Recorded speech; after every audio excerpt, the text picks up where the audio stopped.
আমরা মহারাজকে পেলাম বিধানসভায়। উৎপল মহারাজ তিনি বিধানসভায় পা রেখেছেন এবং উৎপল মহারাজ প্রথমবার পা রেখেছেন বিধানসভায় কালিয়াগঞ্জ থেকে।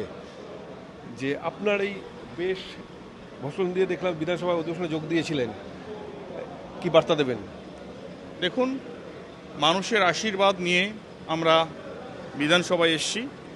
মানুষ আমার উপর ভরসা করেছে, এই গেরুয়া পোশাকের উপর ভরসা করেছে, তাই আমাকে বিপুল ভোটে প্রায় ৭৬,০০০ ভোট আমি মার্জিন রেখেছিলাম, জয়যুক্ত হয়েছি। এখন মানুষের প্রত্যাশা, সে প্রত্যাশা পূরণ করার দিন। মানুষ যাতে সুখে থাকে, মানুষ যাতে নিরাপদে থাকে, মানুষ যাতে ভয়মুক্ত থাকতে পারে, আর মানুষ যাতে উন্নতির পথে ধাবিত হতে পারে, এটাই আমার লক্ষ্য। সরাসরি রাজনীতিতে কারণটা কি?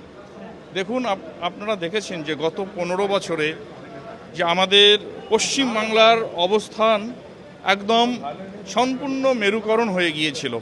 মনে হয়েছিল যেন হিন্দু হয়ে জন্মগ্রহণ করাটা একটা অপরাধ। সমস্ত স্তরের হিন্দু সনাতনীরা এই ভয় পেতে শুরু করেছিল যে ধর্মস্থান কুলসিত হচ্ছিল, দুর্গা মণ্ডপ আগুনে প্রজ্বলিত হচ্ছিল। তো এইরকম দেখে আমাদের মনে হয়েছিল এই সময় একটা লড়াই করার সময়। কারণ যদি আমাদের রাজপথ যদি প্রজ্বলিত হয়, দেবালয় সুরক্ষিত থাকতে পারে না। তার জন্য আজকে আমরা মাঠে ময়দানে নামার চিন্তা করেছিলাম। পরম্পরা, আমি সন্ন্যাসী, আমি সন্ন্যাস মন্ত্রে দীক্ষা নিয়েছি, এটা আমার ধর্ম।